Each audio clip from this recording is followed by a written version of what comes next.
Boa noite a todos. Boa noite. Já estava com saudades. Tudo bem? Seja bem-vindo. Obrigada, São João. Vamos pedir a paz, né? Que neste momento está envolvendo essa casa, para a gente poder estudar um pouquinho. Esse estudo da noite de hoje, ele aconteceu por curiosidade nossa. Todo mundo falava, o Emmanuel reencarnou. Mas será que é verdade? Porque depois que o Chico desencarnou, ele saiu de cena também. O que aconteceu com ele? Então a curiosidade foi aumentando, e nós resolvemos. Onde que a gente vai encontrar fontes seguras, né, para pesquisar? Aí o Divaldinho, ali do Maria de Nazaré, Divaldinho Matos, né, ali do Maria de Nazaré de Votuporanga, ele disse que a gente pesquisasse aqui nesse livro, Deus Conosco. Esse livro aqui, a primeira edição dele é de 2007. Mas de 2007, o Chico já havia desencarnado, né? E é um livro, olha lá, pelo Espírito de Emmanuel, psicografia de Francisco Cândido Xavier.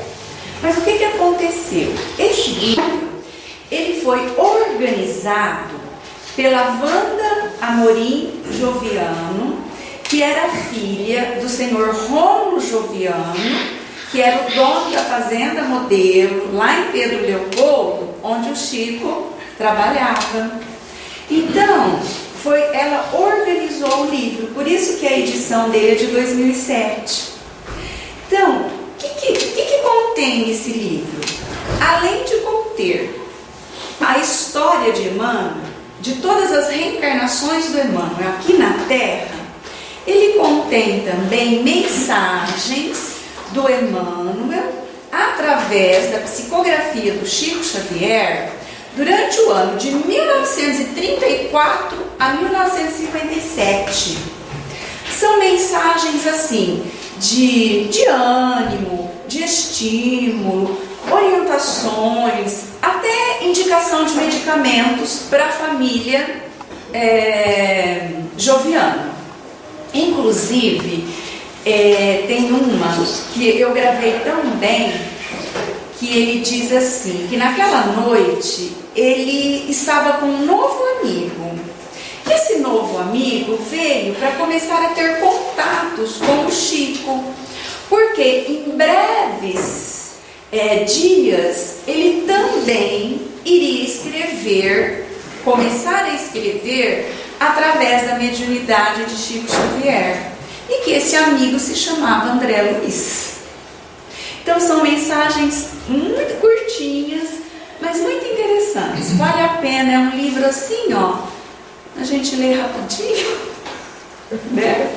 Então, essa palestra de hoje, esse estudo de hoje saiu desse livro aqui, né? Deus Conosco. A tradução, se nós formos traduzir Deus Conosco, ou a variação Deus está conosco para o hebraico, sabe o que sai? Emmanuel. Tá? Então ela usou a tradução de Emmanuel para o português e colocou o nome no livro, Deus Conosco ou Deus está conosco. Então vamos lá. A primeira coisa, tem pessoas que começaram a frequentar o centro há pouco tempo, vê falar quem é, né? Fala-se do Emmanuel, mas ela não sabe quem foi o Emmanuel, né? Então quem é o Emmanuel? Então olha lá, é um nobre espírito responsável por um grande trabalho aqui na pátria do Evangelho, que é o Brasil. Um grande trabalho aqui no Brasil. Quem ele era? Ele era o mentor espiritual, o guia espiritual do nosso famoso Francisco Cândido Xavier. Tá? Então, o Emmanuel, para quem ainda não havia tido essa informação, ele foi o mentor espiritual do Chico Xavier durante essa última existência do Chico Xavier aqui no planeta Terra. Qual era a missão do Emmanuel? Essa missão dele, ela está ali no livro As Vidas de Chico Xavier, daquele jornalista Marcel Souto Maior, que representou o Chico naquele programa O Maior Brasileiro de Todos os Tempos, onde o Chico ganhou, né? Como o maior brasileiro de todos os tempos. Foi esse jornalista, Marcel Souto Maior, que tem um grande conhecimento sobre a vida e as obras de Chico Xavier. Então, nesse livro, ele diz qual era a missão do Emmanuel: era guiar o Chico e evitar que ele fugisse do programa que haviam combinado lá no além, antes do Chico reencarnar. Porque ele poderia não seguir o programa. Ele era jovem, ele tinha 17 anos quando ele começou a ter os primeiros contatos com o Emmanuel. Ele poderia, como todo jovem, não querer essa missão, mas o Emmanuel estava ali, firme. Então, o que o Chico deveria fazer? Colocar as palavras dos desencarnados nos livros e escrever muitos livros. E foi, graças a Deus, o que ele fez, né, com a ajuda do Emmanuel. São mais de 400 livros psicografados pelo Chico, 110 só do Emmanuel. Esse é o local do primeiro encontro entre o Emmanuel e o Chico Xavier, lá em Pedro Leopoldo. A primeira vez que o Chico viu o Emmanuel foi numa luminosidade muito grande, em formato de cruz. Só que a primeira vez o Emmanuel se apresentou para ele como sendo um ancião, um bondoso ancião. Depois da segunda vez em diante, ele já apareceu como esse moço bonito aí. Aí, por que nós temos essa imagem? Porque um pintor mineiro, chamado Delfino Filho, através de intuição mediúnica, com um pintor lá da espiritualidade, um outro pintor desencarnado, que era amigo do Emmanuel, ele foi intuindo o pintor mineiro a fazer essa imagem do Emmanuel. Aí o pintor mineiro mostrou para o Chico, e o Chico falou que realmente era o Emmanuel, só que essa característica física dele foi de uma reencarnação que ele teve, onde ele era senador romano, que é o Públio Lentulus Cornélius, que nós vamos ver já já. Tá bom? Bom, o que mais? O primeiro conselho que o Chico recebeu do Emmanuel foi esse daí, olha, que é o Chico falando, que eu deveria, acima de tudo, procurar os ensinamentos de Jesus e as lições de Kardec. Disse mais, que se um dia ele, Emmanuel, algo me aconselhasse que não estivesse de acordo com as palavras de Jesus e Kardec, que eu deveria permanecer com Jesus e Kardec e esquecer. Olha lá, se o Emmanuel dissesse alguma coisa que não tivesse de acordo com os ensinamentos de Jesus e de Kardec, que o Chico ficasse com Jesus e Kardec e esquecesse o mentor. Bonito, né? O Emmanuel também propõe ao Chico 3 condições para eles poderem trabalhar junto durante os longos anos que eles iriam trabalhar junto. Quais eram as condições? Disciplina, disciplina, disciplina. Se não tiver disciplina, a gente não consegue nada, né? A primeira reencarnação do Emmanuel aqui no planeta Terra foi no século IX a.C. Essa reencarnação dele, ela é contada num livro que se chama Semíramis, Rainha da Assíria, da Babilônia e do Súmer. Gente, foi o único livro que eu não consegui encontrar para ler. Todos os outros que nós vamos citar eu li para poder montar o material. Esse eu não consegui encontrar. Esse livro, ele foi escrito pelo espírito Camilo Rodrigues Chaves, que foi presidente da União Espírita Mineira, através da psicografia do Chico Xavier.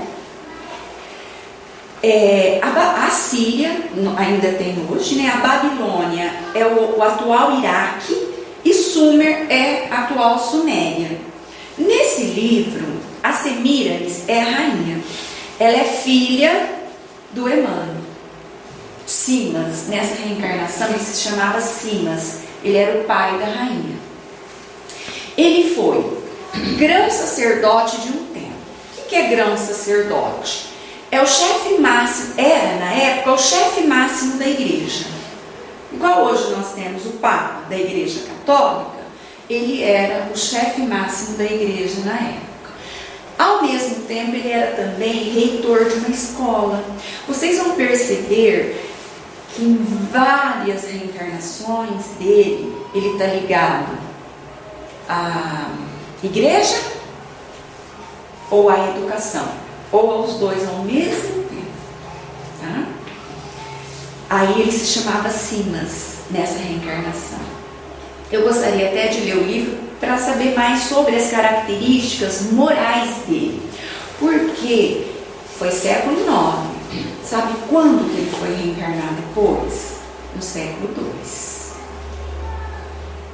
Foi tempo lá na espiritualidade para conseguir uma próxima reencarnação. A segunda e a terceira reencarnação dele é uma autobiografia dele no livro Há 2000 anos. Todo espírita acho que já leu esse livro, né? Então, olha lá. Psicografia do Chico, né? E é o Emmanuel que escreve. Na segunda reencarnação, ele é o personagem cônsul, ele era um cônsul, Públio Cornélius Lentulus Sura. Veja bem, tem gente que lê o livro e fala assim: ah, não, eu não enxerguei essa segunda reencarnação. Realmente, ela aparece no primeiro capítulo de uma forma não explícita, de uma forma bem implícita. É o senador, o bisneto do cônsul, conversando com um amigo e sutilmente falando que ele se parecia demais com o avô, que a letra dele era com o bisavô, que a letra dele era muito parecida com o bisavô, se o amigo acreditava em reencarnação. Então é de uma forma bem implícita que ele fala dessa reencarnação dele. Então, o cônsul Públio Cornélius, pelo resuminho, né, do livro Deus Conosco, ele é um homem assim. Ele queria ser governador de Roma. Então ele era um homem orgulhoso, né? Olha, é uma personalidade que aparece claramente como a de um homem que se acreditava destinado a governar Roma, considerado um homem de poder impiedoso. Tanto é que o que ele faz? Ele arma uma revolução junto com os demais políticos para acabar, para matar os magistrados ali, os outros demais políticos, para poder tomar posse e ser o governador. Só que não deu certo, o tiro virou contra o feiticeiro, ele que acabou sendo morto, estrangulado pelos atuais magistrados e senadores da época. Então não deu certo, ele desencarnou. No mesmo livro, ele retorna, na época de Cristo. Por isso que ele escolheu para se apresentar para nós, né, essa imagem que nós conhecemos dele, dessa reencarnação. Por quê? Ele viveu na mesma época que Cristo, ele encontrou Cristo. Então foi uma reencarnação marcante para ele. Por isso que ele se apresentava, né, como mentor do Chico, com essa característica física. Nessa época ainda, né, que é a história do livro Há 2000 anos, ele é um senador. O bisavô dele era cônsul. Ele, reencarnação novamente, Ele era o senador Públio Lentulus Cornélius. Ele ainda trazia alguma coisa do passado. O que ele queria? Governar Roma. Né? Nós trazemos ainda muita coisa, né? Então ele queria um dia vir a governar Roma. Então ele era muito dedicado à política. Ele era casado com Lívia e eles tinham uma filha chamada Flávia. E a Flávia sofria com a lepra. Hoje nós conhecemos como a hanseníase, né? Naquela época não tinha cura. E a filha teria perder, né? Só que eles ficam sabendo da existência do Nazareno. Então o que acontece? A filha e a esposa pedem para ele para levá-las até o Nazareno. Então aqui, lá na Itália, ainda tem, né, as ruínas do Senado Romano. Aqui é uma reconstituição, né, que hoje a gente tem toda essa tecnologia para reconstituir o Senado Romano da época, né? E ali tem lá em Roma ainda as ruínas, né, do Senado. Conhecer um pouquinho, né, da vida do Emmanuel nessa época. Então, ele vai para a cidade de Cafarnaum. Gente, essas imagens aqui são edições diferentes do livro Há 2000 anos, tá? Eu coloquei, são várias capas diferentes, tá bom? Eu coloquei uma de cada para a gente poder conhecer. Então, ele vai, ele deixa, né, a política, ele deixa o Senado e eles vão para Cafarnaum e tentar encontrar o profeta de Nazaré. E realmente ele encontra Jesus. Quando ele encontra Jesus, ele não consegue falar nada, ele começa a chorar. Ele não está com a filha está em casa. Não consegue falar, não consegue pedir nada. Gente, o capítulo acho que mais emocionante do livro. Vale a pena, quem já leu, relê novamente. Quem não leu, vale a pena a leitura desse romance. E o que acontece? A Flávia é curada. Só que ele não aceita a cura da Flávia realizada por Jesus. Não tinha cura doença. A filha é curada e ele não aceita.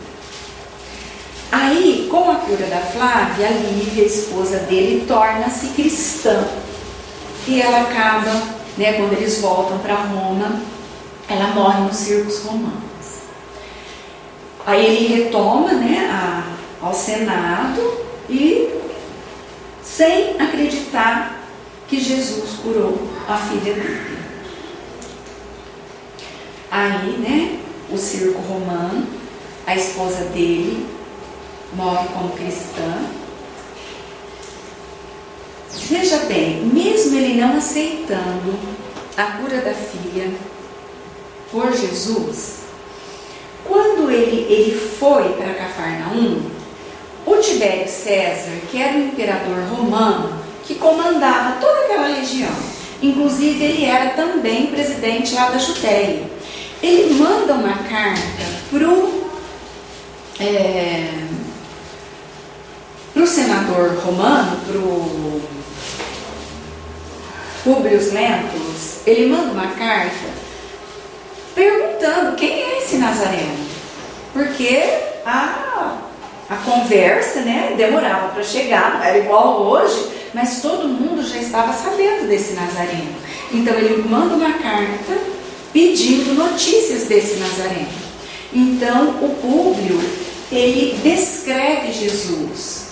É uma carta linda, gente, maravilhosa. Ele fala tão bem de Jesus sem aceitar Jesus. E eu coloquei a carta bonitinha, do jeito que está aqui.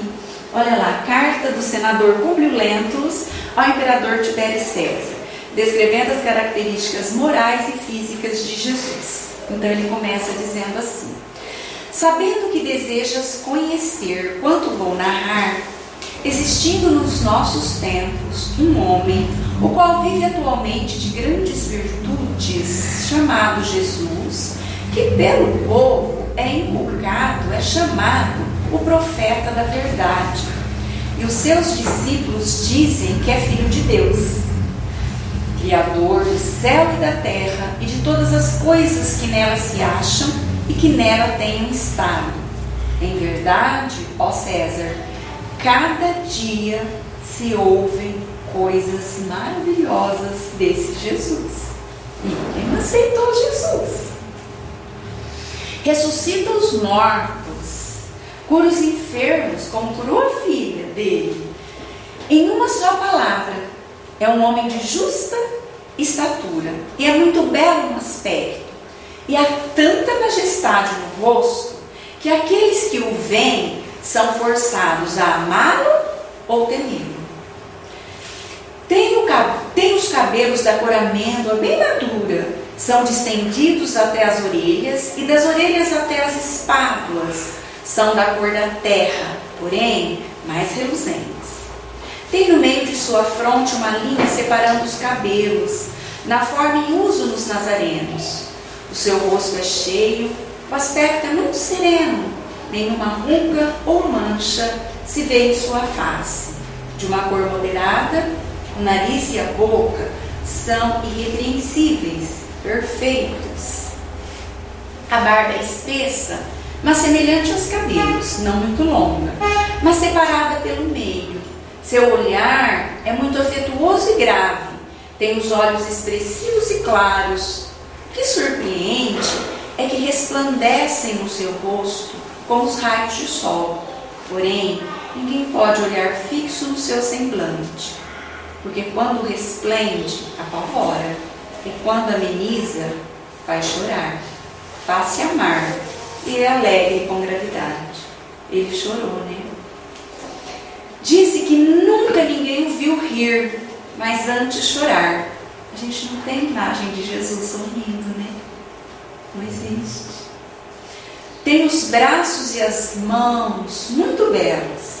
Na palestra contenta muito, mas o faz raramente.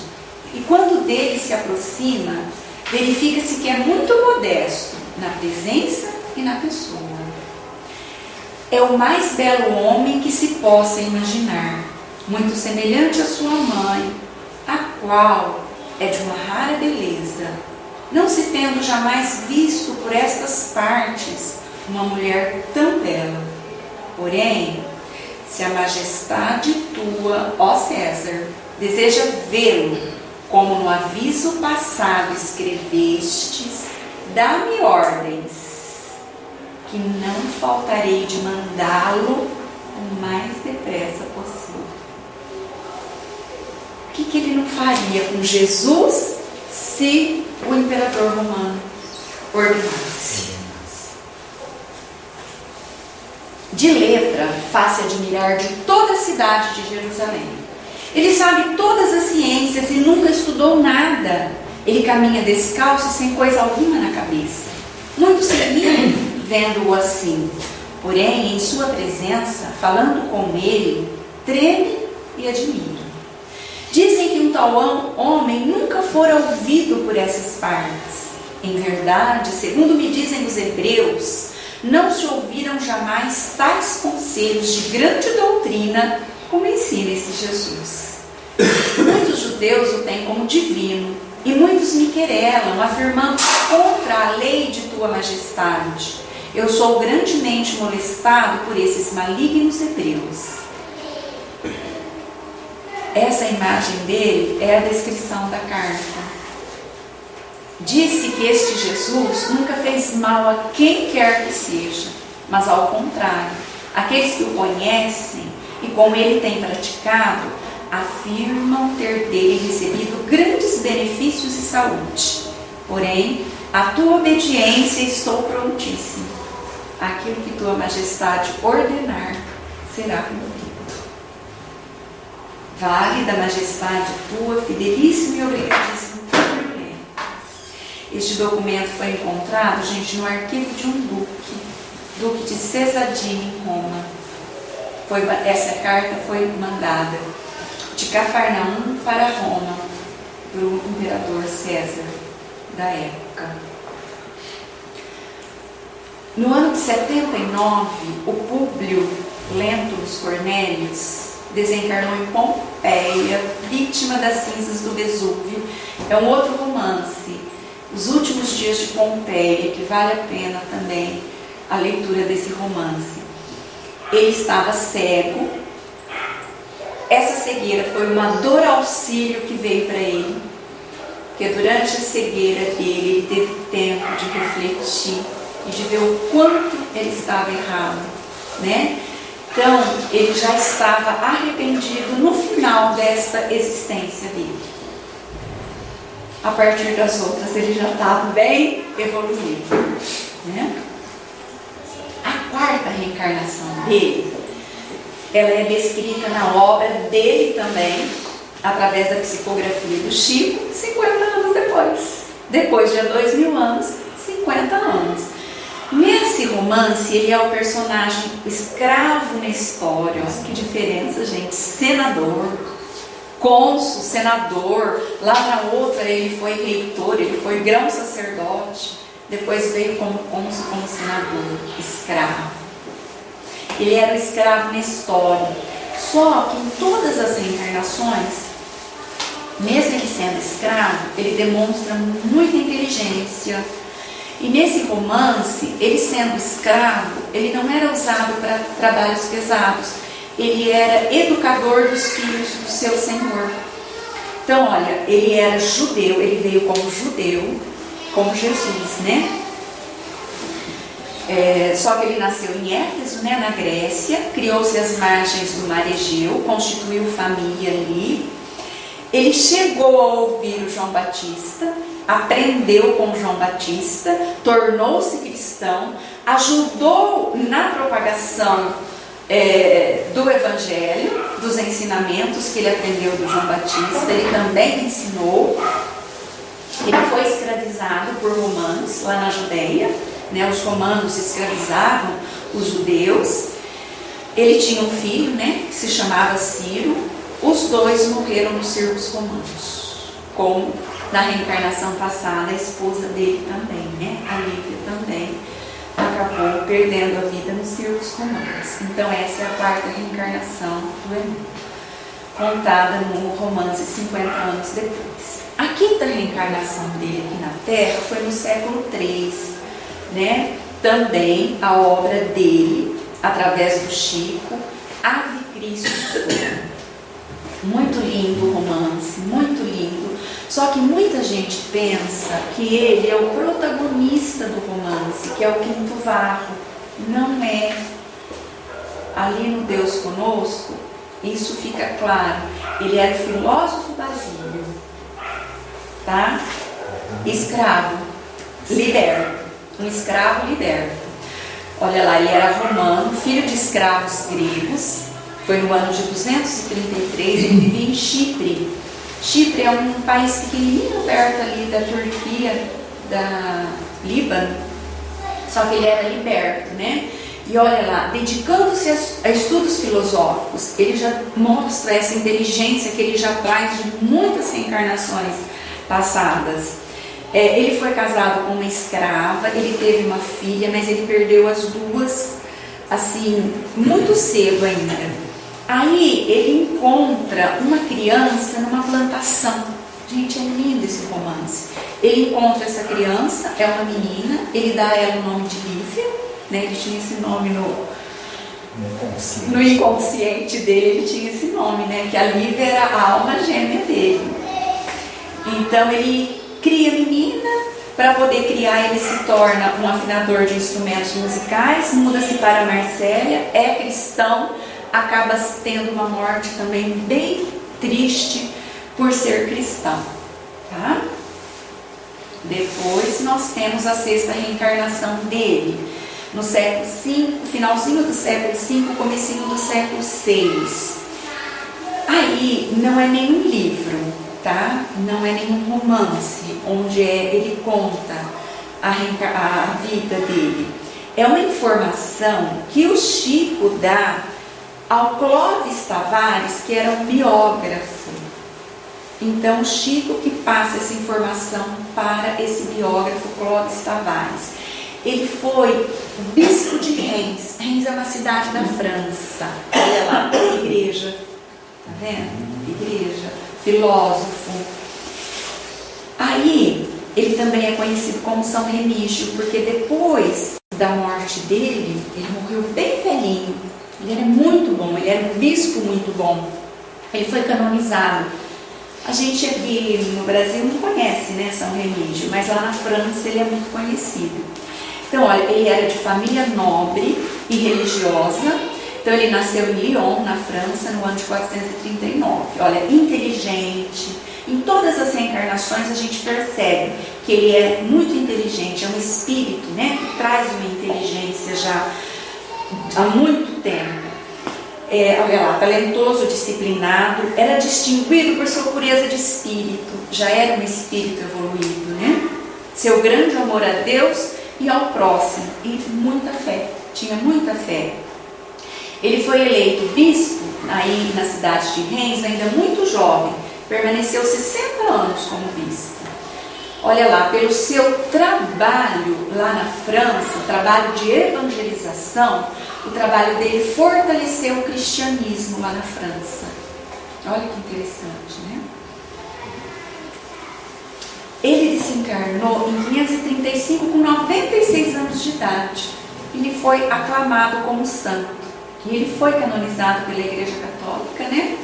Com o nome de São Remígio. E lá na França, eles comemoram o dia de São Remígio no dia 1º de outubro. Ele desencarnou em 535. Em 1853, o corpo dele foi encontrado intacto. E até hoje é visitado ali nessa abadia, lá em Reims. Gente, ele tinha 2 lemas que ele ensinava muito. E hoje a gente fala tanto nas casas espíritas, paciência e perseverança diante das nossas provações. Ser corajoso e empreender o bem. Fora da caridade, não há salvação. Porque ele já ensinava isso no ano 535, quando ele desencarnou. Né? Ele já ensinava, diante das provações, paciência, caridade. Fora da caridade não há salvação. A 7ª reencarnação dele, no século 12, finalzinho 12, comecinho 13, também foi uma informação do Chico Xavier ao biógrafo Clóvis Tavares. Olha o que ele foi, bispo. Sabina é uma região da Itália, conhecido como Cardeal João de São Paulo. Interessante, nessa época ele era bispo, tinha um contato muito grande com o Papa. O Francisco de Assis, ele não aceitava a vida reclusa nos mosteiros, né? Ele achava que ele tinha que sair, ensinar o evangelho nas ruas, fazer a caridade, ter uma vida humilde. Só que para isso ele precisava da autorização do Papa. Então ele vai com 11 irmãos, 11 apóstolos. Ele vai até o Papa pedindo para ter esse tipo de vida. E o Papa disse que ele era louco.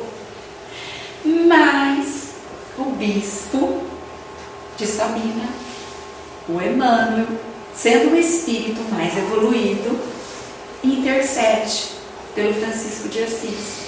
Então, o Francisco de Assis só cumpriu a missão dele aqui na Terra por intercessão do Emmanuel. O Emmanuel, olha lá, mas entre estes, né, lá com o Papa, encontrava-se um homem venerável, o Cardeal João de São Paulo, bispo de Sabina, amante das pessoas de virtude e santidade, e decidido protetor dos pobres de Cristo. Aí ele diz assim: este pobre pede apenas que lhe seja aprovada uma forma de vida evangélica. Se, portanto, rejeitar o seu pedido como difícil em demasia e estranho, tenhamos cuidado em não ofender desta forma o evangelho. Ele queria ter a vida de Jesus, né? E o Papa não queria. Aí o Emmanuel intercede. o bispo de Sabina intercede e ele cumpre a missão tão bem cumprida, né, aqui na terra, o Francisco de Assis. De fato, se alguém dissesse que na observância da perfeição evangélica e no voto de praticá-lo existe algo de estranho ou de irracional ou impossível, é réu de blasfêmia contra Cristo, autor do Evangelho. Importante, né? A oitava reencarnação, no século XVI, quem ele foi? Manuel da Nóbrega, Portugal.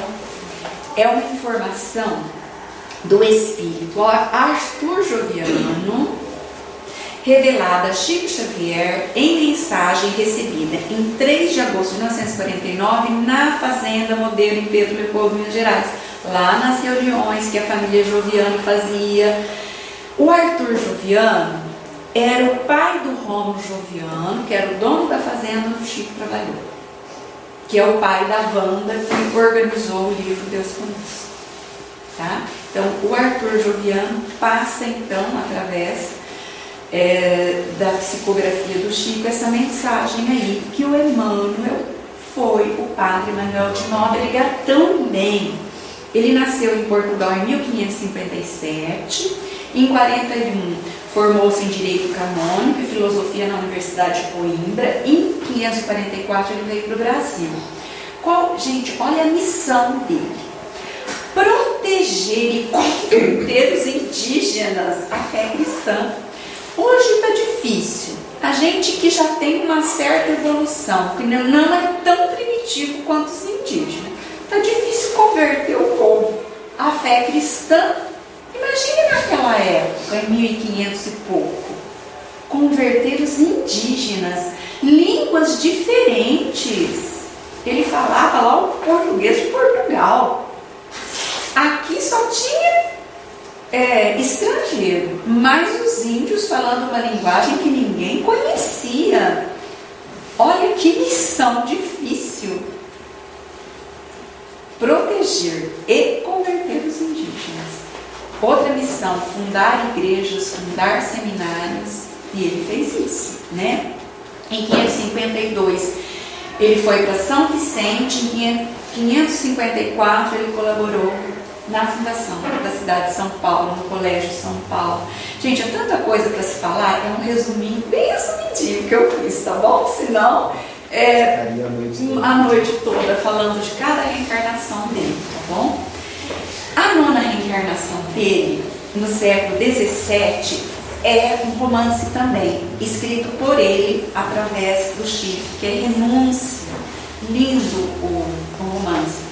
Ele é no livro o personagem Padre Damiano. Vocês estão vendo? Padre de novo.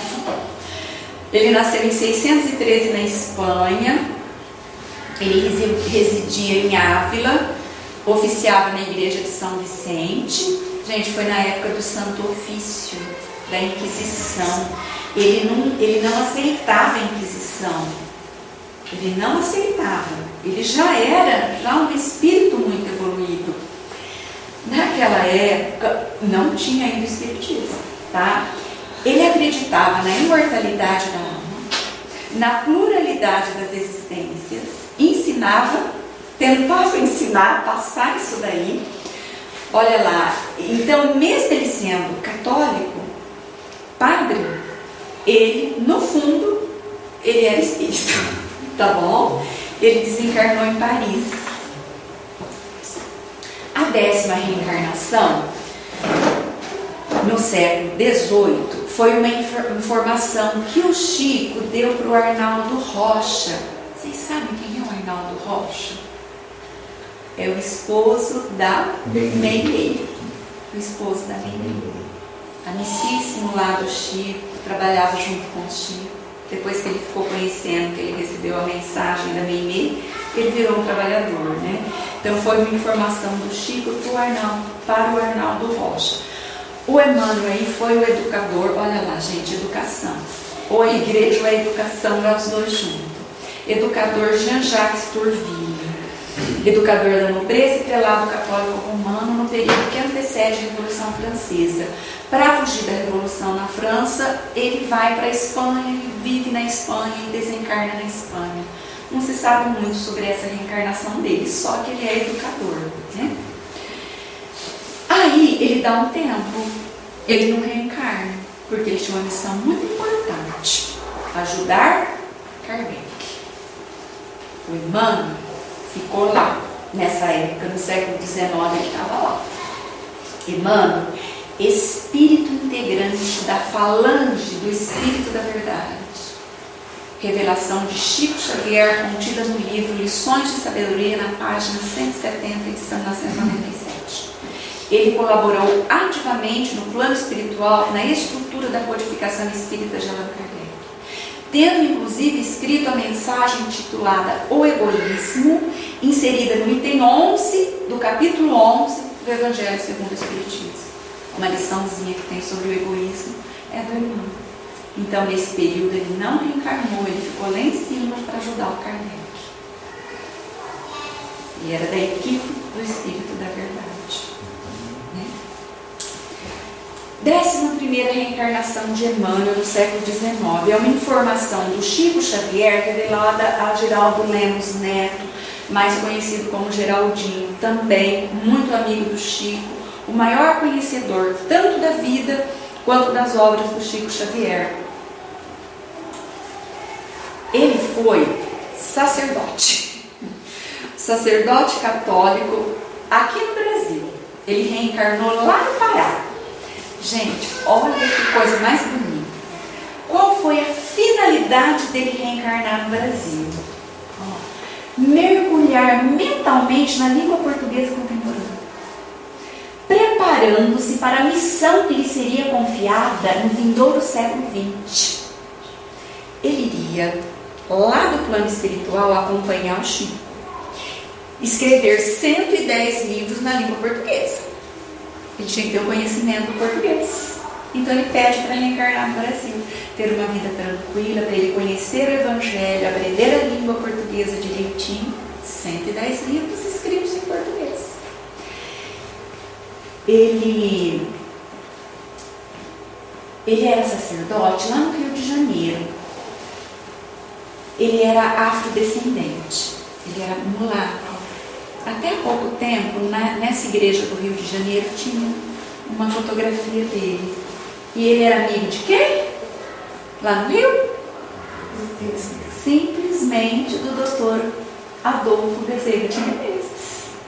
Padre, amigo do doutor Adolfo Bezerra de Menezes. E falavam sobre o quê? O Espiritismo. Por que ele pediu essa reencarnação? Ele queria ter recolhimento, meditar, estudar o Evangelho, conhecer a língua portuguesa. Ele desencarnou no comecinho do século XX. Por que ele desencarnou? O Chico já estava vindo. Ele precisava acompanhar o Chico. Aí, ele dá um tempo lá no plano espiritual, no século XX, para ser o responsável, né, pela missão do Chico também e pelas obras que ele nos enviou. Nova reencarnação de Emmanuel no século XXI. E aí, é verdade ou não é verdade? Está reencarnado ou não está reencarnado? O que vocês acham? Vocês têm certeza? Vocês já ouviram falar, mas não têm certeza? Nova reencarnação de Emmanuel no século XXI. Tem um livrinho que chama Terra e o Semeador. Perguntas e respostas. Na questão 33, o Chico, a resposta da questão 33, pergunta-se se o Emmanuel iria reencarnar. E o Chico responde: ele costuma dizer que nos espera no além, para, em seguida, retornar à vida física. O Chico deveria desencarnar antes do ano 2000, mas ele recebeu uma extensãozinha de tempo. A espiritualidade falou: fica mais um pouco. O dia que os brasileiros estiverem bem contentes, você desencarna, que foi em 2002, no dia que o Brasil ganhou. Foi 4 ou 5. né? Foi tetracampeão, pentacampeonato, né? Depois não ganhou mais também, né? Foi o último. Então, por isso que o Chico fala, o Chico ia desencarnar antes de 2000 e ele viria no ano 2000. Mas o Chico recebeu um pouquinho ali de tempo a mais aqui na Terra. Essa resposta ele dá nesse livrinho, A Terra e o Semeador. Outra comprovação. No outro livrinho, Lições de Sabedoria, na página 171, ele diz que virá novamente, dentro de pouco tempo, para trabalhar como professor.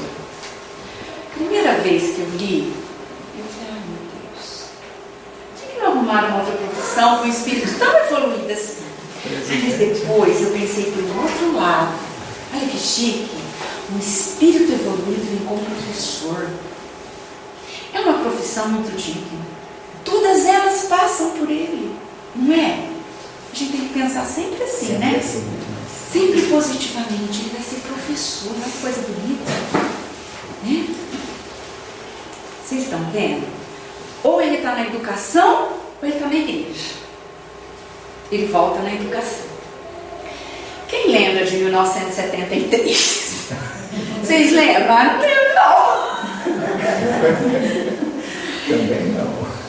Em 1973, a Hebe entrevistou o Chico Xavier na TV Gazeta. E a pergunta dela foi essa, sobre se o Emmanuel reencarnaria ou não. E ele respondeu. Isso tem sido objeto de conversação entre ele, Emmanuel e nós. Gente, o Chico, ele nunca falava eu. É nós. Ele conversava. Quem? O Emmanuel conversava com quem? Conversava com o Chico. Ele nunca falava entre ele e eu, entre ele e nós. Então tem hora que a gente fala, mas será que alguém mais ouvia? Não. Ele que dizia assim, né? E ele costuma dizer que nos espera no mundo do além. Porque ele não sabia que ele ia viver mais uns tempos. Realmente, ele iria desencarnar antes de 2000 e o Emmanuel reencarnar em 2000. Ele costuma dizer que nos espera no além para em seguida retornar à vida física.